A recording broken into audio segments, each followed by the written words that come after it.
législatives 2017. Aujourd'hui, nous sommes à Dax en compagnie de Basile Lapey. Bonjour, merci de nous recevoir. Bonjour TV Land. Donc, pour les législatives, ça veut dire que vous vous présentez à la députation. Alors, on va essayer pendant ce petit quart d'heure que nous allons passer ensemble de mieux vous connaître. Qu'il y a eu de l'adolescence, qu'il y a eu un parcours de vie, professionnellement. Pour ce qui me concerne, effectivement, moi j'ai, après des études littéraires, j'ai commencé à travailler dans l'enseignement, puisque j'ai à la fois eu ce parcours littéraire, mais je me suis orientée derrière sur l'économie, parce que l'entreprise m'a toujours fortement attirée, et je suis rentrée il y a une vingtaine d'années à la Chambre de commerce et d'industrie des Landes, une organisation qui aujourd'hui me permet d'accompagner depuis plusieurs années des entreprises, que ce soit en création, en reprise, en transmission. C'est un métier passionnant. Le contact avec les chefs d'entreprise m'a énormément appris et je me sens vraiment très bien à leur côté. Je les accompagne lorsqu'ils créent leur entreprise, je les accompagne lorsqu'ils se forment, lorsqu'ils embauchent leurs salariés. Et on a cette confiance et ce dialogue qui ne s'est jamais démenti tout au long de ces années professionnelles. Alors, à côté du travail, des passions, des engagements dans des associations, dans des clubs? Des passions, oui. Un engagement politique. Tout d'abord en 2008, mais très en amont dans ma vie. Je dois rendre là hommage à mes parents. Je suis issue d'un milieu agricole, je dirais. J'ai des racines, j'en suis extrêmement fière. Des parents qui m'ont donné une éducation bienveillante, une éducation qui m'a permis de me tourner vers les autres, une éducation engagée aussi. Et à ce titre-là, ce souci des autres m'a toujours suivi tout au long de ma vie. Et cet engagement, j'y ai trouvé, je dirais, une finalité avec Gabriel Belloc, lorsque nous avons pris la municipalité ici à Dax en 2008. Un magnifique engagement, une magnifique bataille que nous avons remportée. Et je me suis engagée auprès de Gabriel Belloc et de sa liste pour redynamiser le centre-ville. Et 2014 également a été une magnifique réussite. Et pour l'heure, donc, je suis deuxième adjointe, en charge des affaires sociales, aux côtés d'Elisabeth Bongjean, puisque Gabriel Belloc lui a transmis le flambeau il y a de cela quelques mois. Donc on va parler en politique. Et quand vous voyez aujourd'hui justement la gauche dans l'état où elle est, comment vous réagissez par rapport à ça ? Je vais être critique. Je vais être critique parce qu'il y a 2 points à soulever. Il y a une politique nationale. Effectivement, une politique nationale qui aujourd'hui, on le sait, ne favorise pas le Parti socialiste. Il ne le favorise pas, mais partant de là, j'ai un avis extrêmement nuancé sur, par contre, ce qui est mené de façon locale dans nos territoires. Il y a un décalage énorme entre les politiques nationales, les élus qui sont aujourd'hui à la tête du pays, et il y a aussi cette grande différence avec ce que vivent les territoires et la façon dont on fait la politique sur nos territoires. Ce département des Landes est un département qui est ancré à gauche depuis une 40aine d'années. Nous avons un conseil départemental et à la tête, nous avions un homme politique exemplaire qui était Henri Emmanuelli et qui a façonné ce département.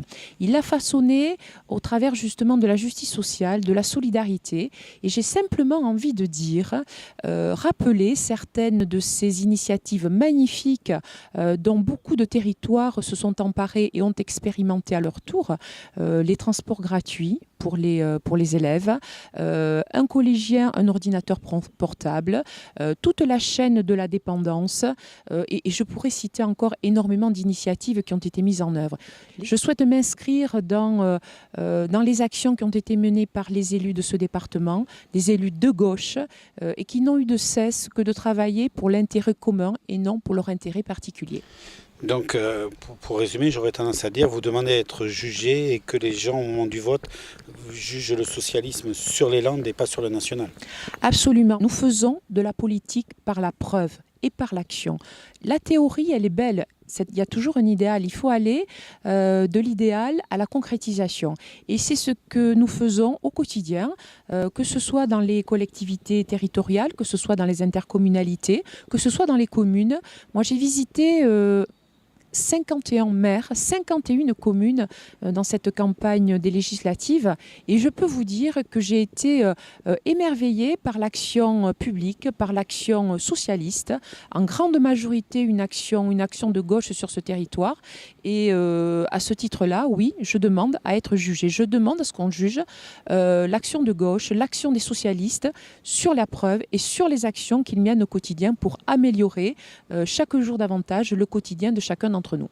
On va parler politique nationale très rapidement. Comment vous interprétez le vote aujourd'hui du peuple français qui a élu Emmanuel Macron à la tête du pays? Emmanuel Macron, il a été élu tout d'abord pour faire barrage au Front National. Le Front républicain a fonctionné. Il était hors de question que nous laissions le Front National prendre les commandes de ce pays, qui est un pays laïque et démocrate. Ensuite, je pense qu'effectivement, les partis politiques ont vraiment, comme on dit, du plomb dans l'aile. Mais on se tourne aujourd'hui vers quelque chose qui semble attirant. Ce n'est plus un parti, c'est un mouvement. Donc on essaye effectivement d'allier les forces en présence. Je souhaite pleinement réussite à ce gouvernement. Ça, je m'y inscris complètement. Maintenant, ce que je souhaite faire et ce que je souhaite mettre en œuvre au travers, moi, de ma politique et de ma candidature, c'est une candidature de gauche constructive, ce qui veut dire que je ne laisserai pas un chèque en blanc à ce gouvernement, une politique de gauche que je défendrai. Et si je dois, voter des textes de loi qui vont dans le sens de mes valeurs de gauche, je les voterai. Mais s'il y a des lignes rouges sur lesquelles ce gouvernement souhaite passer au-delà, eh bien, je m'inscrirai en contre. Et à ce titre-là, je serai une gauche vigilante et exigeante. Est-ce qu'il n'est pas difficile aujourd'hui d'avoir ce langage alors que le regard de tout le monde sur l'élu, je dis bien l'élu en général, est quand même assez négatif? Comment vous allez faire pour changer ce regard? Je suis une candidature de renouvellement. Vous le voyez sur cette circonscription, l'ensemble des députés sortants ne se représentent pas. Donc une nouvelle génération d'élus va émerger. Moi, je fais partie de cette génération d'élus qui sont issus de la société civile. Donc je connais le terrain, je connais le quotidien de mes concitoyens. J'ai à la fois depuis une vingtaine d'années travaillé, parce que pour moi la valeur travail elle est essentielle. Toute ma vie j'ai travaillé, j'ai fondé une famille, mais j'ai toujours gardé cette notion de travail bien fait.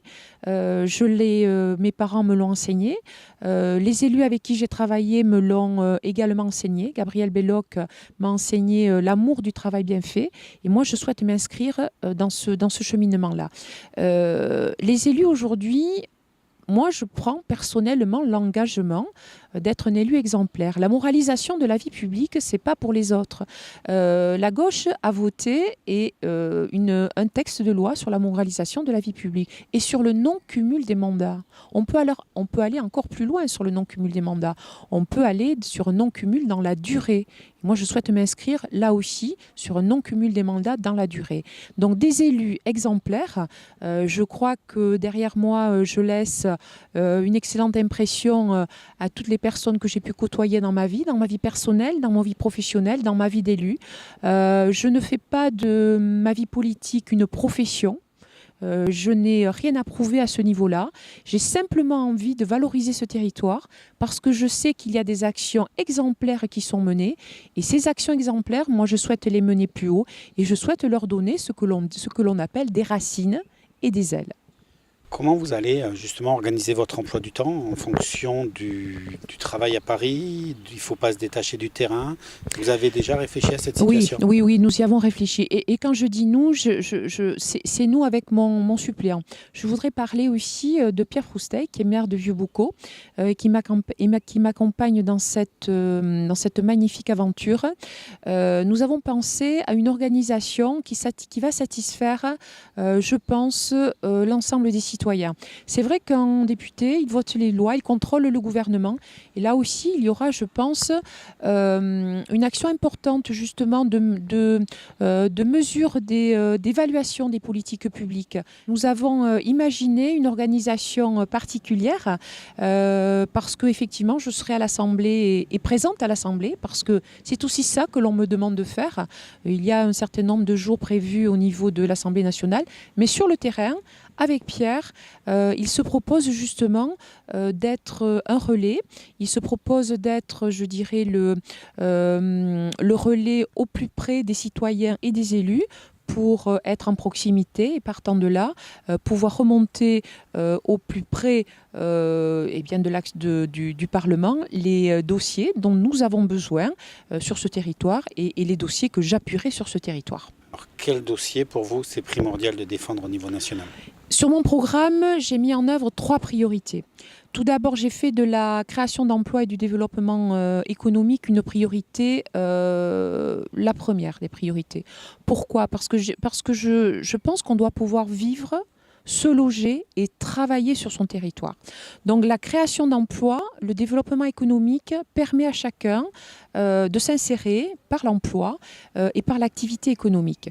Donc au travers de là, c'est un soutien aux filières d'excellence. On sait aujourd'hui la force de nos territoires. Elle se voit au travers des filières comme la filière du tourisme, la filière du thermalisme, la filière du surf, de la forêt, de l'agriculture. Donc ces filières d'excellence aujourd'hui doivent être appuyées, soutenues. Et à ce titre-là, l'action du député, l'action que je mènerai, se fera au travers d'un appui, un accompagnement de ces filières d'excellence. Également, un encouragement aux TPE et aux PME qui sont en majorité sur ce territoire, puisqu'aujourd'hui, les territoires, la France, c'est 70% de petites entreprises qui n'ont pas de salariés. Donc, en tant que député, moi, je souhaite axer mon action sur le financement des entreprises parce que je sais que c'est une difficulté majeure.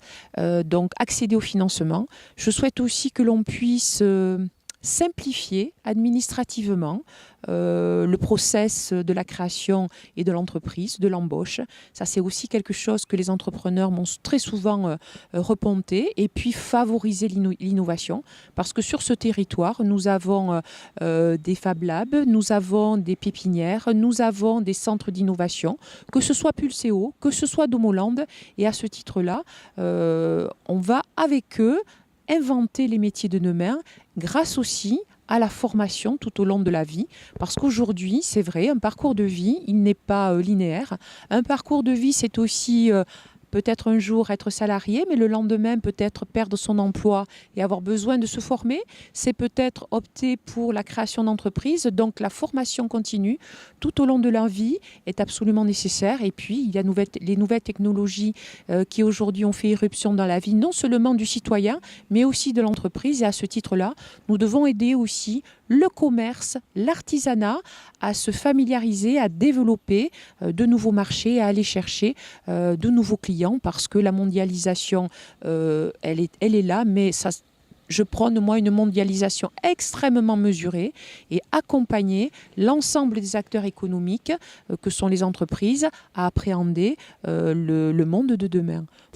Alors, on arrive déjà au bout des 15 minutes et je vais vous poser donc la dernière question, la même pour tout le monde, c'est-à-dire que le 11 juin, je vais être dans l'isoloir, je vais avoir tous les petits papiers à choisir. Pourquoi je dois prendre le vôtre plutôt que les autres ? Pour plusieurs raisons. Tout d'abord parce que je suis la candidate du renouvellement. Je serai aussi une candidate exemplaire dans mes pratiques. Je représente la gauche. Je suis extrêmement fière de représenter les valeurs socialistes sur ce département. Je suis une candidate qui n'aura pas peur de fédérer et qui mettra sur la table, autour de la table, l'ensemble des acteurs pour mettre en œuvre des synergies. Donc je souhaite, autour de ma candidature, mettre en œuvre des synergies, mettre tous les acteurs autour de la table. Je serai aussi la candidate du rassemblement. Je me situe aussi au-delà des conflits de personnes, au-delà des conflits d'intérêts, au-delà des conflits de territoire. et je veux rassembler, et je sais que je suis tout à fait en capacité de rassembler l'ensemble des citoyens et l'ensemble des acteurs autour de la table pour mettre en place des projets d'avenir et un programme d'avenir. Eh bien, on vous souhaite une bonne campagne et à bientôt. Je vous remercie pour cette interview.